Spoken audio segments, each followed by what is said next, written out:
Mitch is an award-winning trial attorney, nationally recognized speaker and author, founder of LegalMinds Mastermind Group, and a host for 2 live shows. That's quite an impressive resume. It sounds like you started off as an attorney and then became a marketing expert along the way. Can you tell us more about your experience and how it got you to where you are today?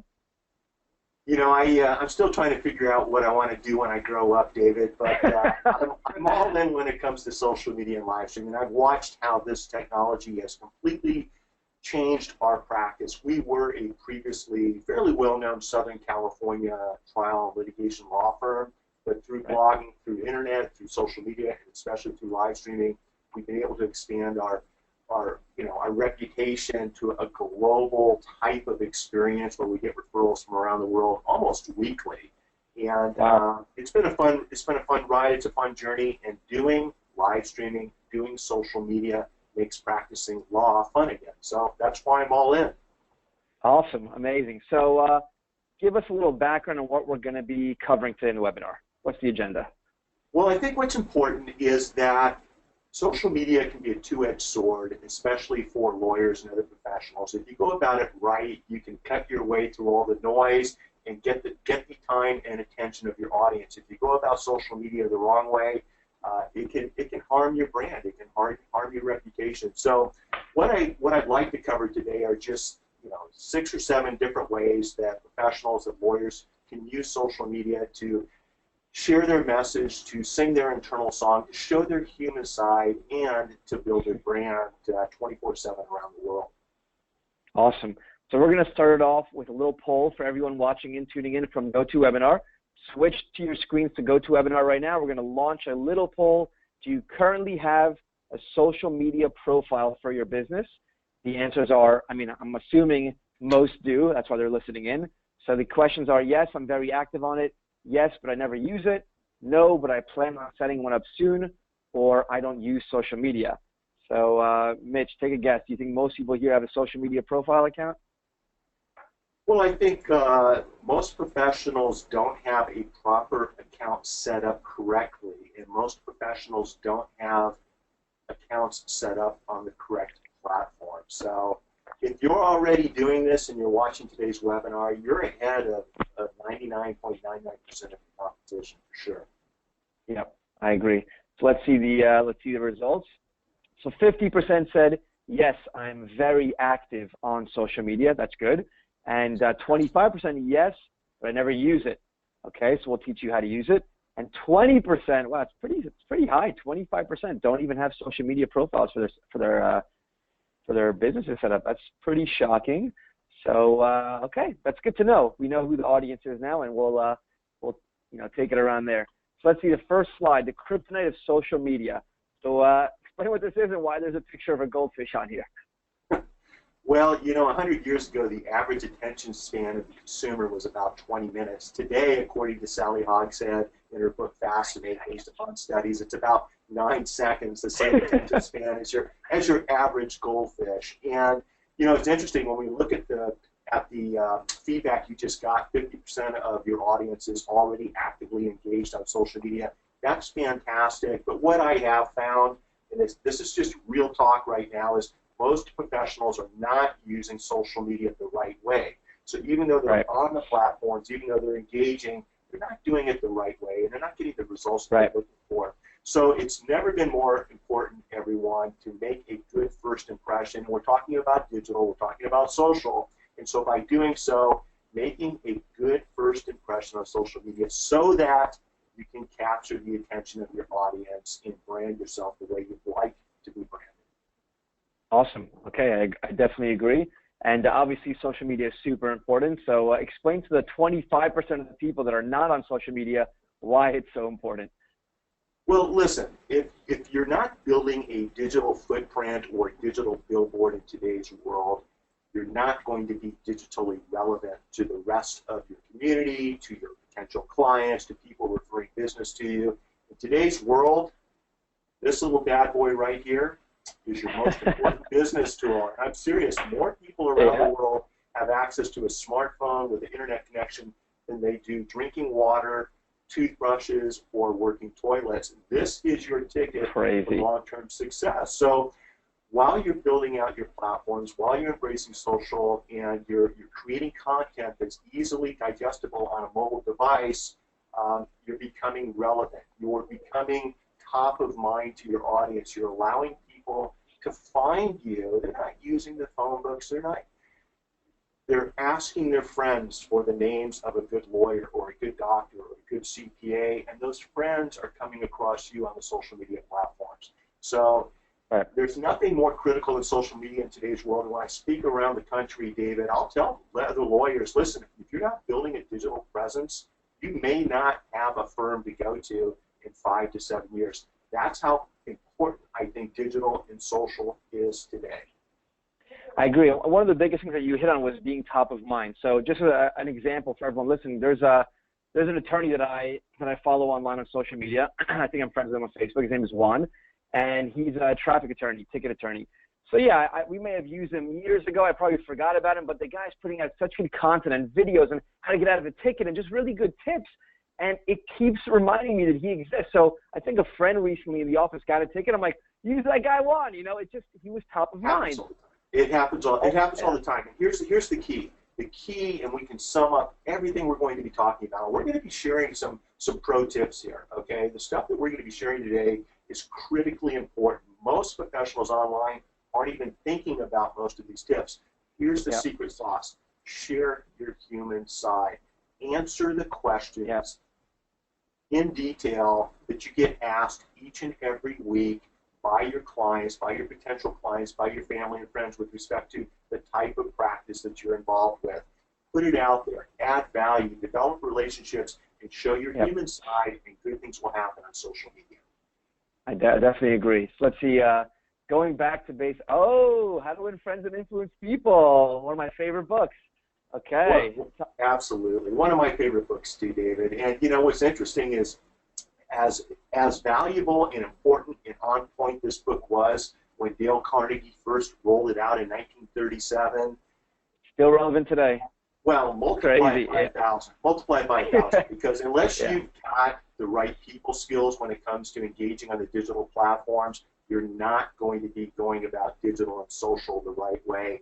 What Dale Carnegie has done is really given us a toolbox to use on social media, and I've come up with some different ways that we can take Mr. Carnegie's principles and apply them today to social media to help all of you become more effective on the digital platforms. Yep. I looked through the slides a bit. I know we're going to have a lot more quotes and stuff that Dale Carnegie said throughout the slides, so I'm excited for that. So let's see, the next poll we got here, how do you typically interact with people on social media? So let's launch this poll. The answers are, I'm always engaging with other people. I only post things but never engage with them. I never use my profile, or I don't have an account. So for everyone watching with the GoToWebinar, flip your screens over to the poll and start answering the poll. And while people are answering the poll, you know, it's funny, we do engage quite a bit with our customers on social media just because they're engaging with us, we're engaging with them, we're commenting back and forth. Is it the same for most attorneys that you're finding? They're engaging with their customers online? No, actually they're not, and they're going about it the wrong way. It's so important to engage. I mean, that's why I wanted to jump on the show today, is encourage the lawyers out there, spend your time listening, spend your time offering value, spend your time engaging with people who are reaching out to you on social. Everything else will fall into place. So I'm curious to see what the results are to this particular question. Here it is. I only post things but never engage with other people. That's what I typically figured as well. Yeah, and that's natural. You know, it's what lawyers and other professionals need to realize is that unlike in the past, if all you're doing is pushing, and posting, social's not going to work for you. It's not going to work the way that you want it to. It's all about 70% of your time being spent listening to what's going on out there.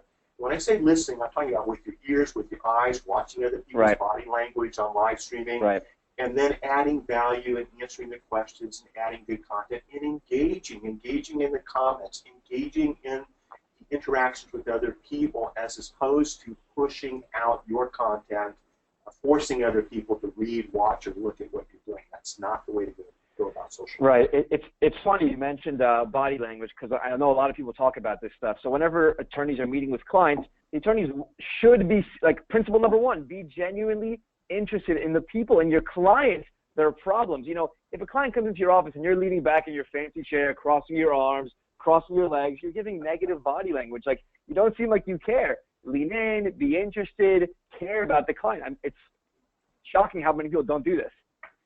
Yeah, and it's all about being interested in other people and learning that people skill. And that's never been more important when it comes to social media. Look, let's be honest here. Before we jumped on today's webinar, I didn't realize we were going to be on live video, and that's my bad, okay? But the point is, it's okay. I mean, I'm in a golf shirt. Go Trojans, right? I'm in a golf shirt. My daughter's in her first year at USC Law School. And you know, just so there's full disclosure, she did her undergrad at UCLA, so I'm an equal opportunity dad here. My money's gone to both schools. But what I wanted to say is I didn't hesitate for a moment to jump on the video, David, because this is who I am. This is how I roll at the office if I'm not in court. Awesome. And it's okay to show, let's go to the next slide, because it's okay to show people, you know, who you are and what your human side's all about. I think we talked about a little bit more after the first principle. Yep. Yeah, I agree. You have to be personable. People have to see like the real side of you. You know, and to allow people to see the real side of you, it allows them to be comfortable and share more of who they are. And that's really the point I'm getting at, is by asking open-ended questions, by caring about what other people are doing. When you see somebody posting online, someone who you know, maybe not directly but indirectly, who has a legal problem, you can share a link to a great blog post. You can reach out and offer to help as a courtesy. There are all types of ways of showing how interested you really are in someone else. And by the way, this has to be a genuine interest from the heart.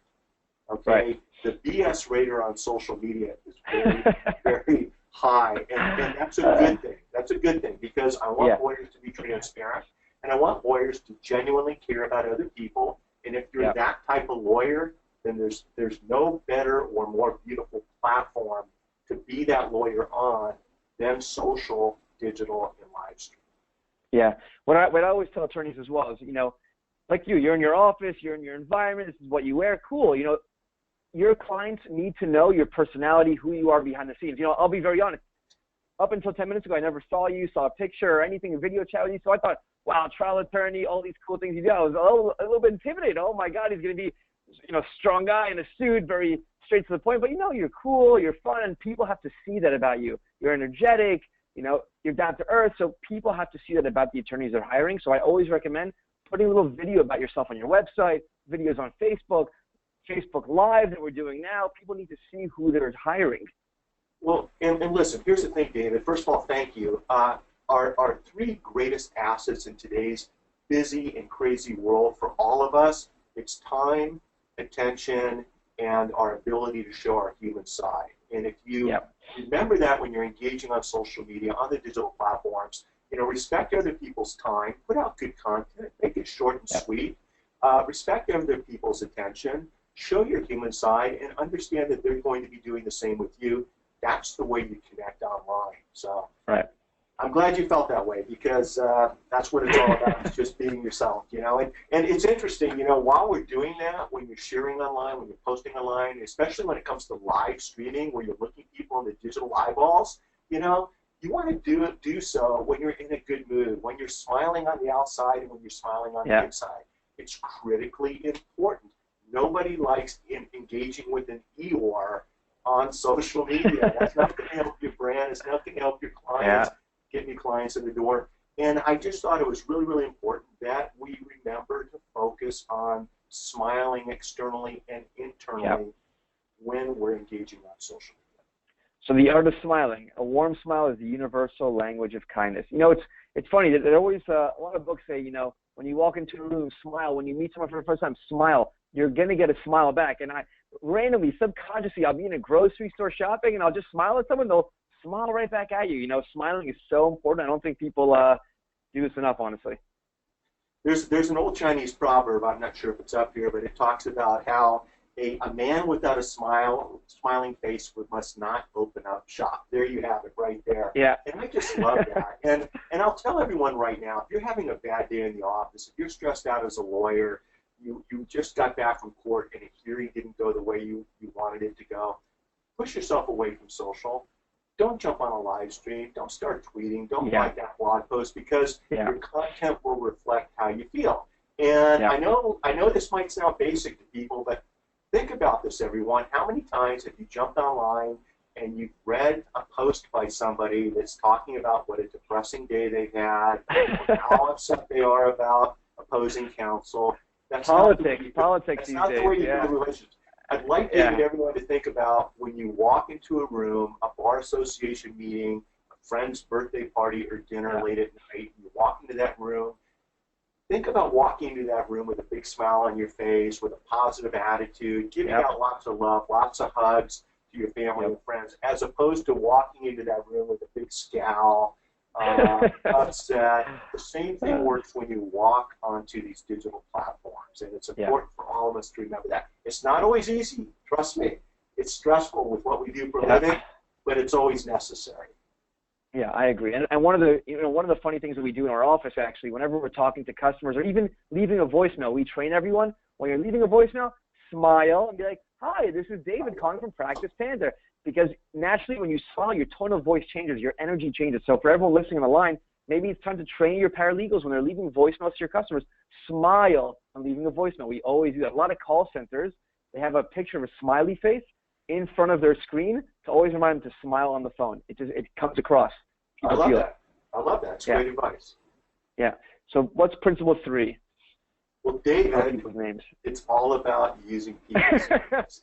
And whether we're picking a jury or in voir dire, jury selection, if you have the ability to remember people's names when you're talking to your jurors, that's a powerful tool. It develops a rapport, it develops a connection. That same approach applies online. When you're engaging online, when you're commenting online, use other people's names in your comments. Use other people's handles in your Twitter post, okay? Not only will the social media platform let that other person know that you're referencing them, you're giving them a hat tip, but it also shows that you care about adding value to other people's lives. It's not about you on social. It's about your audience. It's about everybody else. And I think that when we make a point to use other people's names when we're communicating, it's critically important. Sometimes you want to spend a little bit of time, David, figuring out who that what is that person's name behind the handle. Sometimes you'll see a handle, PracticePanther, and it's like, okay, what's the name of the CEO behind that handle? So spend some time using these tools to find out who the real person's name is, and that will help you connect better, faster, and in a more genuine human way. I strongly agree. And, it's funny, after reading Dale Carnegie years ago, that exact principle stuck with me till today. I still remember to try my best to remember people's names. It's hard. It's not easy because subconsciously, just random people you're engaging with in day-to-day, even if you go to a restaurant you eat at all the time. There was a restaurant I went to for 2 years, almost 3 times a week. I never knew the person's name, the waiter's name. And I'm like, oh, my God, what's wrong with me? You don't even realize these things. Just ask for their name. It takes work sometimes. And so there are many tools out there that will show you how to remember people's names. As Ralph Waldo Emerson once said, and it's in the quote below, as good manners are made up of petty sacrifices. Sometimes what I do is when I'm at a bar association meeting, when I'm down at the courthouse, I have my notes section on my iPhone. And when I meet someone for the first time, I'll usually just type in their name or I'll dictate their name into my notes section so that I've got it. I'll come back to the office. It's like, that's right, it was Robert, not Ralph.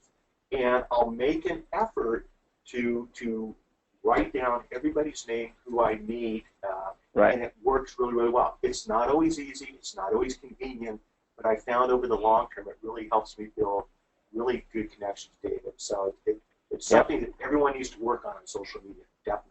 I'll tell you a little trick I do with my phone. So whenever I meet someone as well, I add them into my phone. You're adding people all day long. I've got probably 4,000 people in here. I always add notes to the contacts, where I met them, who they are, how I know them. So down the road, I'll always remember who they are. And for attorneys, you have a CRM software if you're using PracticePanther or whatever you're using. You have a note section. Add notes about who the person is, where their daughter went to school, anything about them. So whenever you talk to them the next time, you have all these details about them. It's more personable. So important when you just mentioned where the daughter goes to school. Absolutely. When you're on social media, in your databases, keep track of people's nicknames. keep track of what their hobbies are, what organizations are they involved in, where did they go to college, did they play sports, were they in the arts. When you keep track of all this stuff, then as you engage with them on social media, you can seed your comments, you can seed your post with little tidbits of personal information, and people will appreciate the fact that you know enough about them and have spent the time to do this. And once again, it's all about relationships. That's how you build relationships. I agree. Principle 4, be a good listener, encourage others to talk about themselves and share their content. So the funny thing was that I always ask you, what's the number one most important thing everyone always wants to talk about? Themselves, me. So make sure you're a good listener. I definitely agree with this one. What's this quote from Brian McGill? I just love that. You know, one of the sincerest forms of respect is actually listening to what another has to say. And so my little rule on social media, and I'm bad at this, okay? My partner, my wife, Lisa and I met in law school. We've been practicing together for the last 27 years of my 30-year firm. We've been married for 28 years. And she reminds me when I interrupt her, okay? And she's right, because I know where she's coming from. I'm kind of that, I want to get to the point. A lot of lawyers are type A personalities. Look, I already know what you're going to say. Let me just fix the problem for you. On social media, we have to take a step back as lawyers. And the rule that I use, and I really try to use each and every day, is I listen 70% of the time to what's happening on social. By listening, I mean I'm reading other people's blog posts. I'm reading other people's tweets. I'm looking at other people's pictures on Instagram or posts on Snapchat. I'm engaging and adding my own content 20 to 30% of the time. So I'm listening, and then I'm adding content 20 to 30% of the time with respect to what someone else is saying. When you're watching a live stream, David, you know I'm really big into live streaming. I think it's a game changer on so many levels. When I'm engaged in a live streaming, I'm watching you right now. I'm looking at your body language. It's just not what you say. It's what your eyes are telling me. It's what your body language is telling me as to whether or not you're having a good day or a bad day, or you agree or disagree with what I'm saying. And so lawyers who are skilled at really listening to what other people are doing with respect to all of their senses, they can use that talent on social media, but they have to take a step back, take a deep breath, close their mouth, open their ears, open their eyes, and listen digitally to what's happening on social. That will separate you from 99.99% of all the other lawyers out there who are using social media, because what's happening and what I'm seeing is lawyers are doing just the opposite. So I have a question for you. Right, so I have a question for you. So you said a majority of your time is spent looking at other people's content, engaging with them. So are you friending your clients and opposing counsel and other people in the industry and then commenting and getting involved in what they're saying online? So in a discretionary way. It just depends. You know, if I've got the right client who we have similar interests, similar hobbies, similar passions, similar political views, especially in today's world, we're connecting on Facebook, we're connecting on Twitter, we're sharing links, and we're building a relationship. I'm not afraid to do that, and the clients appreciate that. No, there are some opposing counsel, there are some clients where that dance isn't taking place, and that's okay too. So you have to use common sense when it comes to dealing with clients, prospective clients, when it comes to opposing counsel, or judges for that matter, on social media. But what I was really trying to emphasize is it's not about me pushing out my agenda. It's more about listening to what's going on. And as a lawyer, what we bring to the table are answers and solutions, especially, let's just say you help people start up their companies. You help entrepreneurs expand or build their businesses. There are so many young millennial entrepreneurs on social media that have the same business questions over and over and over again. And if you do a 500-word blog post and follow that up with a live stream and follow that up with a podcast, specifically answering that person's question, you can use that same content over and over and over with other questions that come up. The key to social, David, and where a lot of people drop the ball, is unlike offline direct marketing, for example, I do not like to use calls to action in social media. It doesn't come across well on social. I get the power of a CPA, but on social media, what you want to do is add value, and leave it at that. And people will start to understand that you are the perceived expert in that area. And when something comes up, they'll either refer their family member to you, a neighbor down the street. We ran a study a couple of years ago, and we're pretty involved on social, as you know. 60% of the incoming new clients that came to our firm because of social media, people who did not know us offline. Here's That's the thing: a lot. 60% of those people were not following us online. In other words, they were referred to us by our online audience. Someone who's following me on Facebook and we're engaging. Their neighbor down the street is in an automobile collision. So they'll refer that neighbor to us because they know who we are. They know, like, and trust us based upon their interaction on Facebook with us. So 60% of our incoming social media referrals were involved people that weren't even engaging with us on social media. I mean, the power of social is just unbelievable. And when I see the kind of numbers, that's what gives me the motivation to spend as much time, as much energy, and as much attention as I do on social, because this is a complete game changer. So let me see. I never actually saw your Facebook page. I got to take a look. So give everyone your, do you know your Facebook page by heart? Facebook.com/ So we've got several Facebook pages, okay? And there's, you know, if you just type in Facebook in the search bar, either Mitch Jackson or John Mitchell Jackson, that will take you to either my public profile or my private page. We have the Streaming Lawyer Facebook page, which is pretty popular, and we also have the Show.live, which is our weekly live streaming show, that Facebook page. So it's one or all four of those Facebook pages. We also have the Jackson & Wilson, my law firm, Facebook page. And let's look at this for a second. The question you just asked me, I genuinely, now that I'm thinking about it, my law firm Facebook page was not the first page I gave you. There's a you gave me your, so here we go. So this is your personal is this one, the first one. Well, that's your personal. So that's, yeah, I mean, I don't know. You'd have to click that. They all have different pictures on it. But what I was getting at is what we found is people on social are not interested in the lawyer aspect. Okay, so that was my public figure profile page, which is more business oriented. Okay? Okay. And I didn't share with you my law firm Facebook page right off the bat because what we found, even though we have more followers on our law firm Facebook page than any of these other pages, in fact, all these other pages combined, is that the best connections happen on our non-law firm Facebook pages. Interesting. That's our weekly live streaming show. Jennifer Hogerstad's an attorney in North Carolina. And what we do is we have a show where we just have people on who fascinate us, people who are making the world different, better, and interesting ways. And it has nothing to do with the practice of law, but it has everything to do with building relationships and building our referral bases. So we had Dr. Michelle. Every Wednesday is a lot. Weekly. Oh, it gets better. I've got plans for an evening daily show. God. An evening daily show, probably in a couple of weeks, which will be at mitchjackson.live. And so there's a reason why we're doing this, and it's just because of the power of live streaming and the ability to use live streaming to connect with people from around the world. David, let me just put this in perspective. Impressive. Let me just put very this in impressive. perspective, because the lawyers are looking at this and saying, well, this takes so much time. And I was around before the internet. I was around before any of this stuff. And I remember how much time and how much money it cost to market your firm.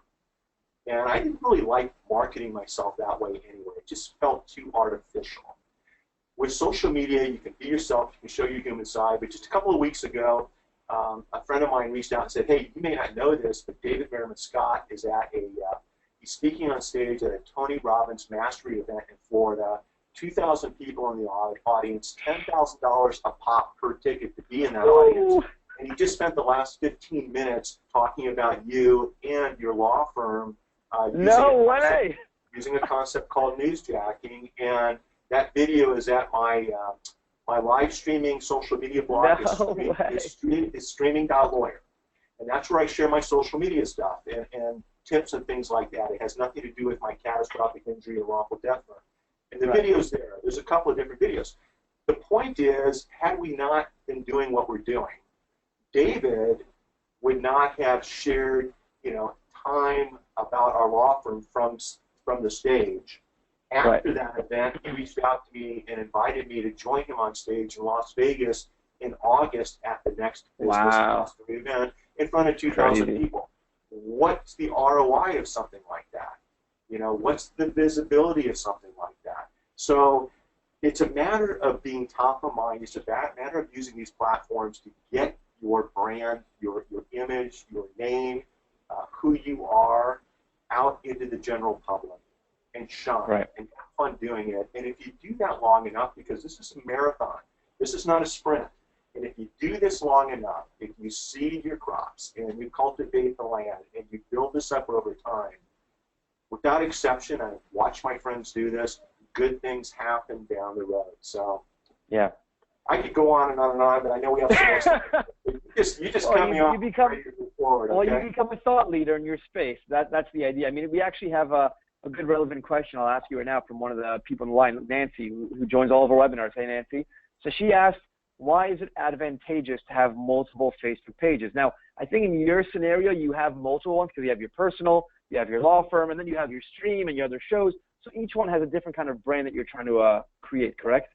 Exactly. And Nancy, that is the reason. For example, I would suggest having a personal Facebook page just to keep track of your personal friends and to engage. It's a great way to connect, especially with Facebook Messenger, adding all the new bells and whistles that Facebook Messenger is bringing out. But you also want to have a Facebook page for your business. If you have more than one business, you probably want to have a Facebook page for each separate business. And so that's what we've done. And it's really allowed us to connect with different audiences who might not be interested in the other Facebook pages. So I hope that answers your question, Nancy. Very good. Okay. And yeah, just for people listening, I would not recommend creating 20 Facebook pages, but if you have different companies or different podcasts or shows, that's a good way to do it as well. Good advice.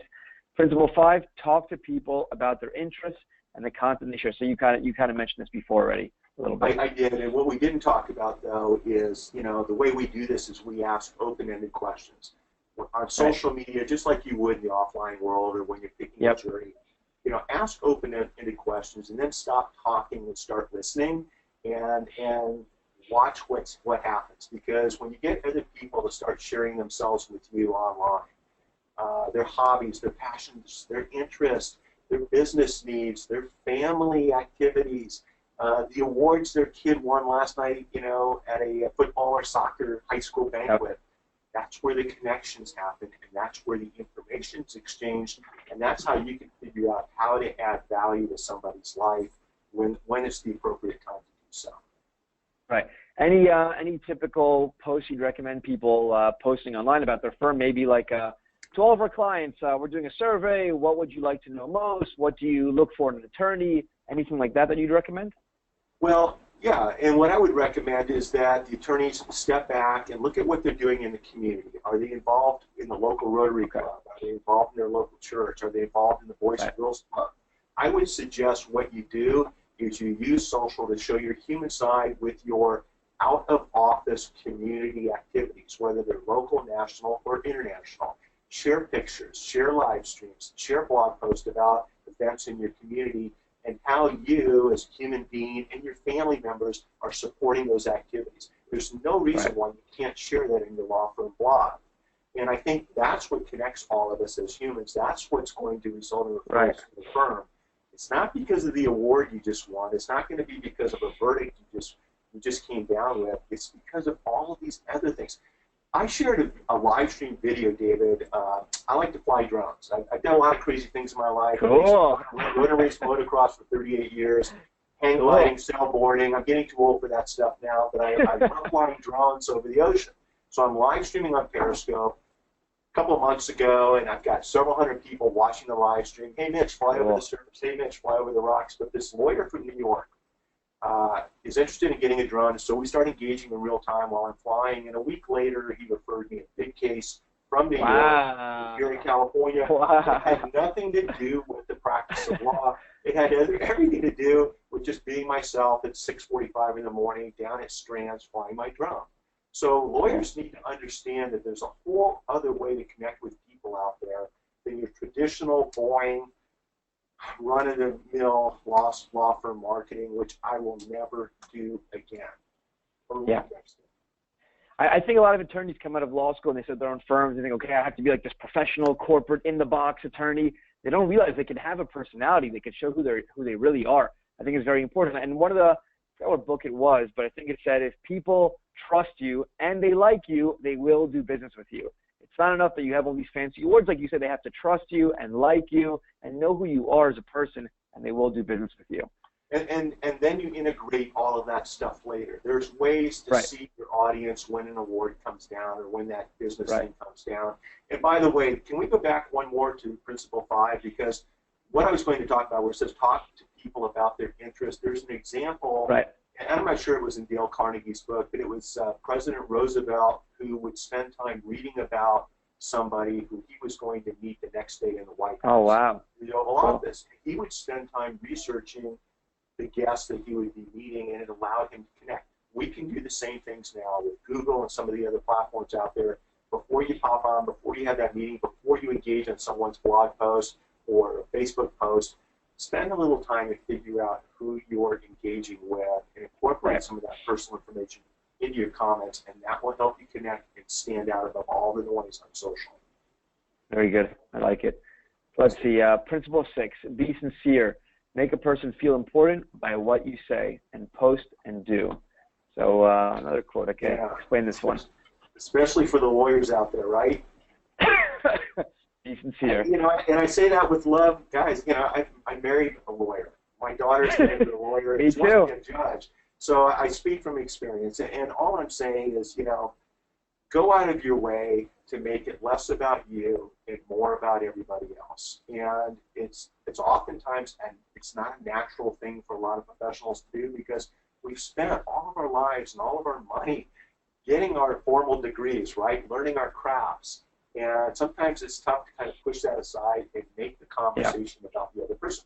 The older you get, the better you get at that, right? It's like, okay, I realize I'm never going to, I'm not the sharpest knife in the drawer, and that's okay.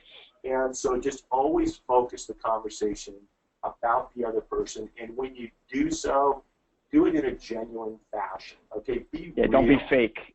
Yeah. Don't be fake, because people will pick that up, and that's not the way to live your life anyway. So on social media, just focus your attention on doing everything you can as a lawyer to make the other person feel good, or to get them going in the right direction, to help them, lay their head down on the pillow late at night and actually get a good night's sleep instead of worrying about their legal matter. Right. Okay. Number 7, always do. This is the last one. There's only 7 principles, right? That's Dale Carnegie had 6. I added number 7. Okay. And one thing that I've noticed on social media is that we have a lot of people that aren't always striving to do the right thing.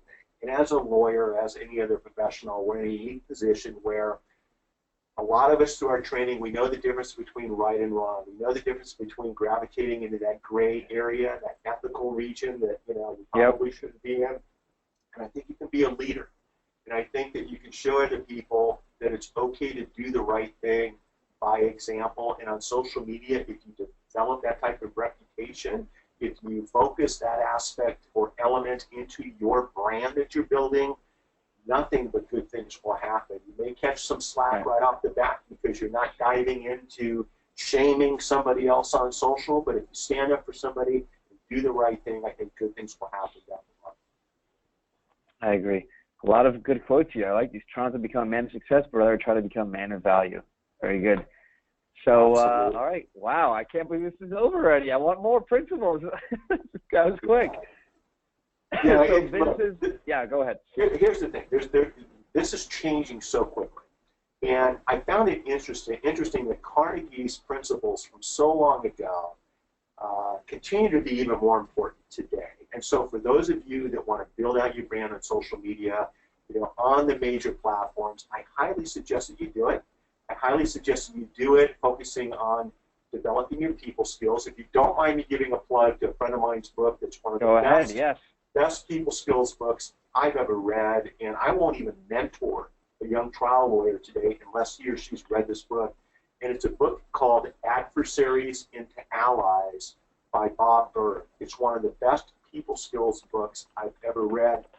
What's in that book and what we've just talked about today will allow you to effectively engage on social media in a way that your competition hasn't even thought about, and it will allow you to build your brand from local to global, hopefully to help more people than you've ever helped before, and hopefully when it's all said and done, increase your law firm and professional practice revenues in a way that you've never contemplated in the past. So David, this has just been Awesome. a lot of fun. I really appreciate being on today's show, and love what you're doing.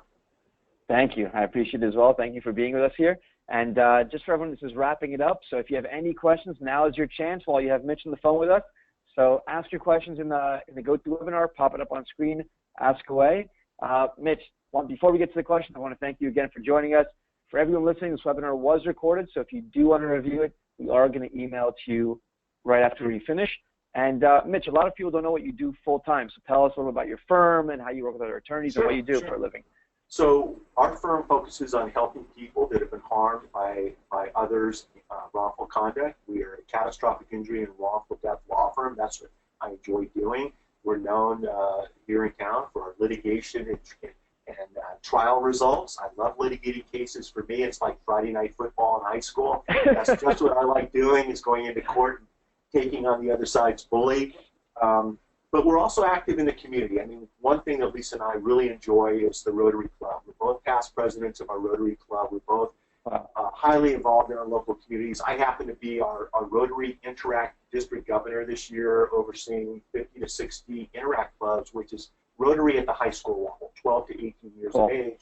And my son is he's a junior in high school, and he's our Rotary Interact District Governor, also overlooking all the Interact clubs. Wow. So we try to walk our talk. We try to focus on community service. After 30 years, it's just fun to I'm at the point where I want to give back. I like to make sure that society understands the importance of having trial lawyers in our community and in our society. I think we're the check and balance to having society go the right direction.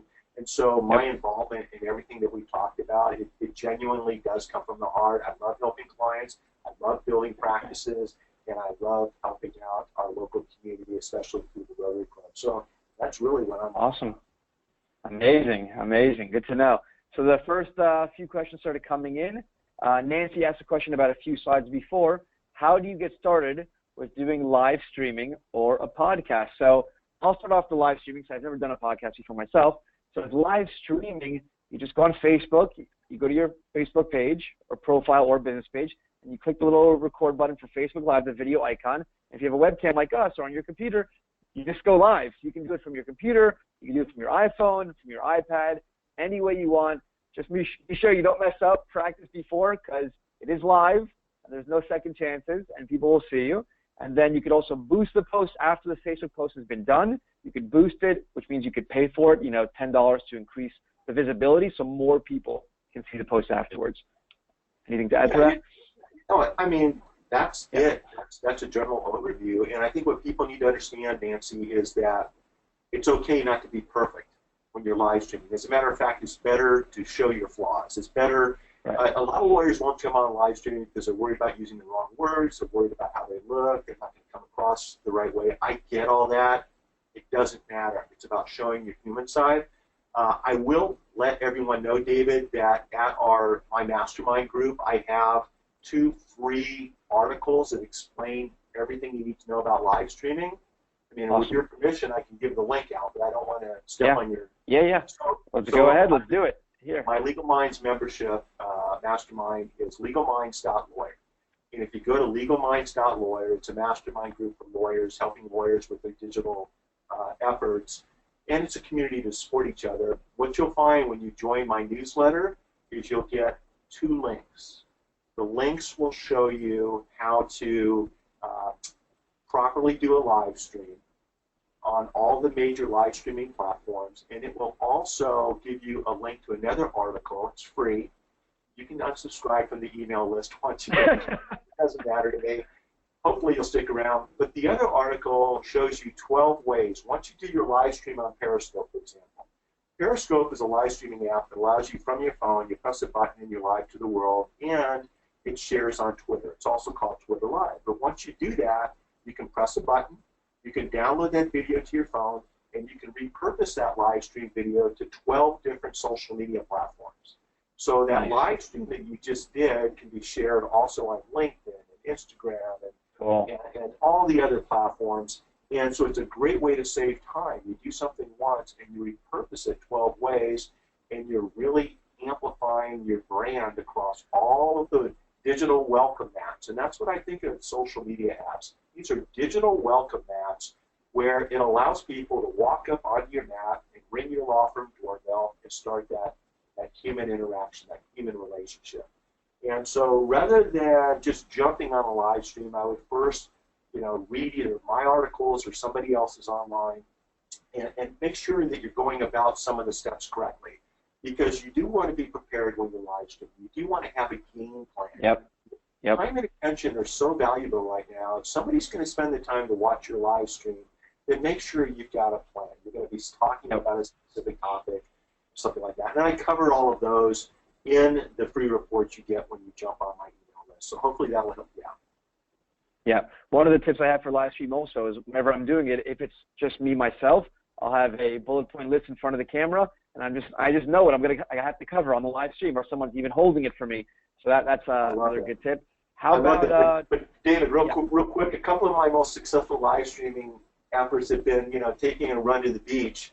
About halfway down, I'll think of something that's been on my mind all week, and I'll just slow down and just pop on Periscope or on Facebook Live or some of the other platforms that I use, and I'll just share a 2 to 3 minute live stream on that topic, and I'll subsequently upload that to YouTube. And a week or two later, those are the streams that generate a lot of interest. I'm sweating, I haven't shaved, I'm usually out of breath, but that's how you connect with people. And you don't need to do it that way. You can do it from your office. But the point I'm trying to make is don't worry about looking great or being perfect. That's not how you connect as a human being. Right. Yeah, spontaneous live streams. I never heard of that one. I like that one a lot. Maybe we'll use that here. So how about podcasting? What do you recommend to getting into podcasting? Well, once again, there's a process to do it the right way, and it'll save you a lot of time. You don't have to recreate the wheel. In my mastermind, we have several articles that lay out, the A to Z, the 1 to 100 of how to do a podcast. You can also go to socialmediamarketing.com. What's it called? No, I'm sorry, socialmediaexaminer.com. It's an online blog. Type in how to do my own podcast, and you'll see articles there that will take you by the hand and show you how to do your own podcast. It's something that's very popular. A lot of people are podcasting, and basically it's an audio. It's the ability to listen to somebody's show, somebody's interview like this from your smartphone, whether you're running, you're driving to work, hands-free, no distracted driving, sitting down at the courthouse waiting for your case to be called. We just uploaded a podcast for an interview we did last week. And what we did is we did the live stream interview, David, and then we downloaded the live stream interview video. We used a program to take the audio from that video interview, and then we uploaded that audio to SoundCloud. So now it's amazing. And so it's really easy to do, and there's a right and wrong way. So that's how I would go about starting a podcasting career. I like the idea of reusing the same content in different mediums and different formats. Very, very, very smart.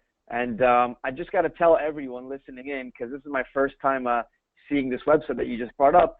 So it's amazing how you're literally doing everything right by the book. So just for other attorneys watching, just so right now, you're dying to go to his website, you're going to sign up for his newsletter because he's giving you high quality, good content. That's what you need on your site for your clients to say, wow, I really want to get on this newsletter because I want all these tips and FAQs and how I can protect myself or whatever you're selling. You need to do this. And it's very simple. What do you use? You could use with MailChimp, Constant Contact. Do you use one of those? Yeah. So share your secret sauce. Don't worry about the client getting the secret sauce, and then whipping up an elaborate dinner for himself or herself, okay? They're still going to reach out to you. They're going to know, like, and trust you, and they're going to call you to help them with their business. The ultimate social media success blueprint for lawyers that I give away for free when you get on my email list, and that's not why we're doing this show, by the way. This is not something I planned. Yeah, we're a little bit off topic. But I want people to know. I want people to know that's exactly what we do here at the firm to build our brand on social. It's like 17 or 18 pages long. That's it. I mean, you could take that blueprint and run with it, and you'll be doing what we're doing to build our global brand. I mean, it's all in there with links, with tips. Amazing. There's nothing there to order. There's nothing I'm selling with respect to this blueprint. That's Amazing. what it takes. And so what's really exciting is one of the reasons I'm really doing this also is I want lawyers to develop a better public perception. And I think that by pulling back the curtain and using social media to show the local communities who they are and what they really do, the value that lawyers bring to the table, it makes the world a better place.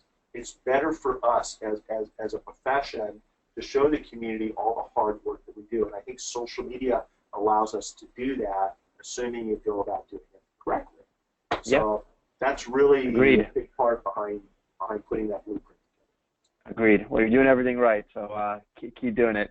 So Nancy, well, let's go to a question by Wayne. Wayne had a question.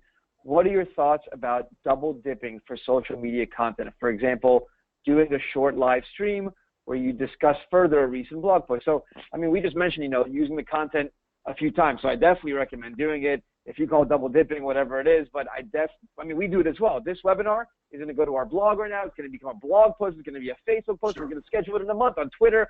So keep using the content. Keep double dipping, if you will. That's at least my take. And I agree with you, David. I think when it comes to live streaming, until you build up a big audience and a big base, you want to pre-promote your live streams. So, for example, you may want to share out tweets and post on Facebook and maybe do a couple of short periscopes. Hey, next Wednesday at 1 p.m. Eastern Time, I'm going to be having a 30-minute Q&A on 6 things every new entrepreneur needs to think about when setting up either a limited liability company or a corporation. There's nothing wrong with pre-promoting an event or promoting an event and creating buzz. And just doing it in a way that actually generates interest, that shows your personality. I think it's really, really smart to do. I'll tell you a concept that works really well for me. When I speak, this is the issue that a lot of people are interested with, especially lawyers, is if I'm down on the beach flying the drone and there's breaking news, I'll hop on my smartphone and I'll immediately periscope my thoughts on that breaking news event. I'll newsjack it. It's called newsjacking.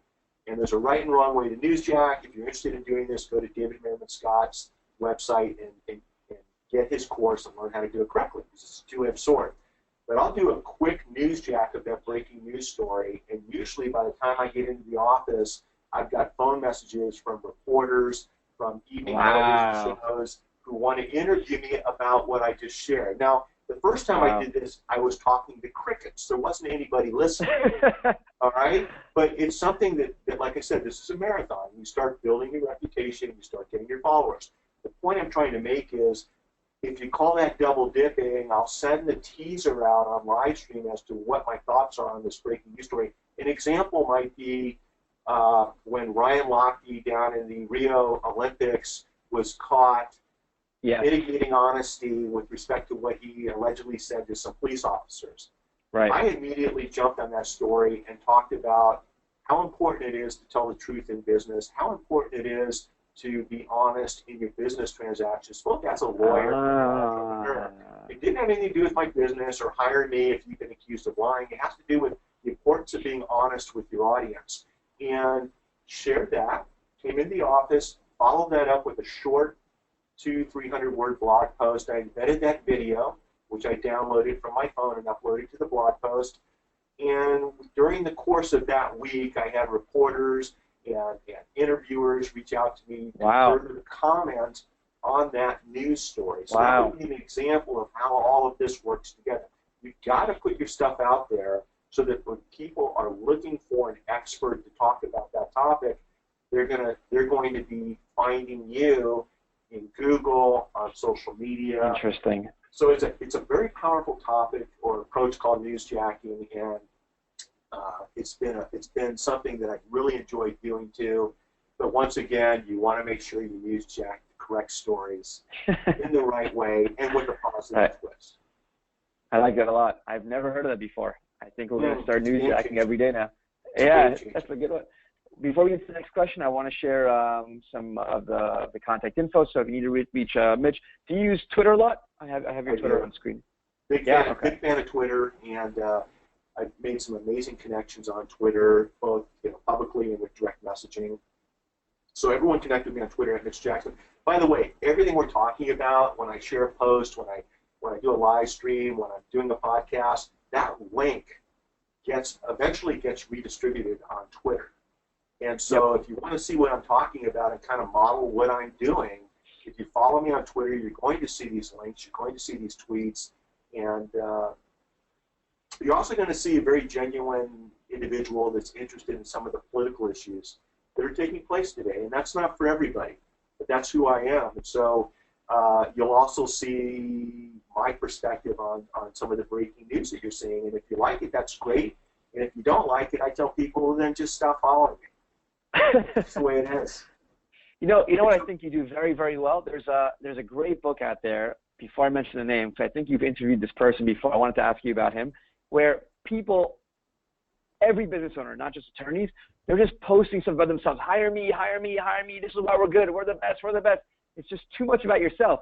Post irrelevant things. Like you just said, newsjacking is totally irrelevant to what you're doing. But tell me if you know who the author is. The book is called Jab, Jab, Jab, Right Hook. Have you heard of this book? Yeah, and Gary and I, it's Gary Vaynerchuk. This is somebody that, just for those in the audience that probably don't know Gary, David, if you don't mind me just kind of giving his quick backstory. Yeah, he's the man.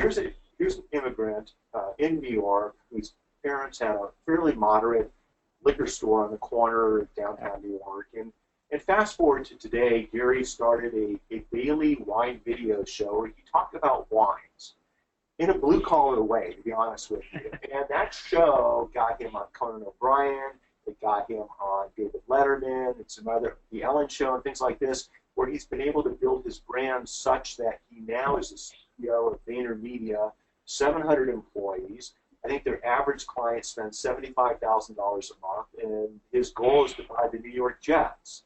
And what Gary and I have talked about is the foundation for everything that we've done. And, it's funny how as lawyers, everything we're talking about, you might be thinking to yourself, well, I went to law school to practice law and try cases or start companies. What does that got to do with social? It has everything to do with social, because the skills you've learned in law school, if you apply those skills to building relationships online, you're going to be very, very successful. You're going to expand your brand. What Gary learned working on the floor of his mom and dad's liquor store, he now uses in VaynerMedia and from the stages that he speaks from around the world. It's a foundation that we both built upon over and over and over. And his first book, Crush It, really was one of the books that I was at a cross-country meet. And my daughter and my friend's daughter were actually leading this race about halfway through. I think they actually both came in 1 and 2. But my friend was a marketing expert. He goes, hey, Mitch, read this book. You're going to like it.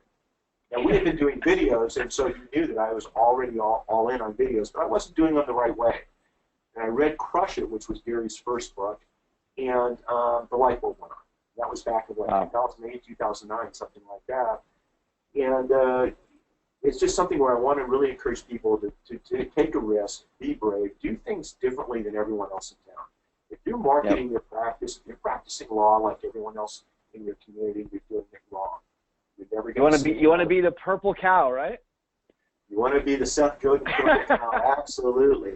And so, it's interesting. A lot of the people who you're mentioning have nothing to do with the practice of law, but they've had everything to do with how I built my practice. And I think for those of you watching today's webinar, just keep in mind, pick and choose other industries and how those industries are building and marketing themselves and branding themselves.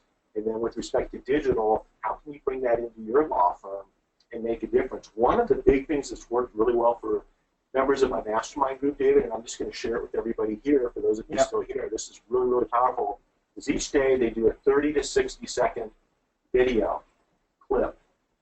Mine are Action Jackson's tip of the day, right?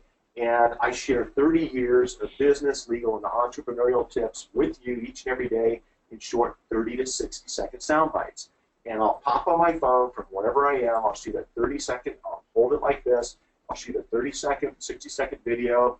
I'll use the iMovie app on my phone. I'll upload it to Twitter, Facebook, and LinkedIn, Google+, and some of the other platforms, Instagram. And I'll just talk about whatever's of interest to me that day. It's usually business, entrepreneurship, or social media and things like that. It's not about hiring me as a lawyer. It's about sharing a business tip that I picked up over the years. Yep. Members that are doing that in the Legal Mastermind are getting huge results. I'm getting huge results doing that, and it takes about 5 minutes. It's a powerful tool that most lawyers aren't doing, and I highly recommend, if for no other reason after leaving this webinar, if they start doing that, they're gonna see engagement that they've never seen before. It's been one of the most successful tips or tools or approaches that we've used. So I highly recommend short 30 to 60-second videos. And David, why is it 60 seconds? You know, why is that our max? The attention span is only 9 seconds, or 60 seconds because the Instagram limit is only 60 seconds. See, and so Instagram, I think it does like a minute and a half or something. But the point is 59 seconds will allow you to upload to Twitter, Instagram, and all of the other platforms. So that's why we keep it under 60 seconds. Yep, very good. I got it. So let's see. Last question. Well, let's see. Nancy says, "Thank you, David and Mitch. As always, this was informative and useful. So glad I chose PracticePanther when I researched. Never." Okay, awesome. Thank you, Nancy. Keeps going. Thank you. I appreciate it. Yeah, thank you. Her last question for you was from a few slides before. Which platform should be used to have open-ended questions? Twitter, Facebook, LinkedIn. So I think my answer would be whichever platform that you find yourself connecting with your members the most. For us, we connect a lot on Instagram. So we're always having those conversations on Instagram. Mitch, I'm sure you're having those conversations on Twitter, maybe more than other platforms. Well, you answered the question. It's where your audience is. And I'll tell you right now, Facebook is the platform. Whether you like Facebook or not, you've got to build your presence on Facebook. It's the 800-pound gorilla, and it's only getting bigger and bigger and bigger. But if you're putting out great content on Twitter and your audience is on Instagram, that's not going to help you. So find out where your audience is, figure that out, start sharing content there, and that's how you can exponentially increase the rate of your success on social media and the digital platforms. Awesome. Wow, Mitch, I wish we could talk for hours. You're awesome. Hopefully we'll have you back on. So we want to thank you one more time again for being here with us today. For everyone listening in, the webinar was recorded, so we will be emailing it to you shortly and putting it up on our blog. So Mitch, thank you so much. I really, really appreciate it. Thank you, David. My pleasure. Take care. Have a good one, everyone. Have a great weekend. Take care.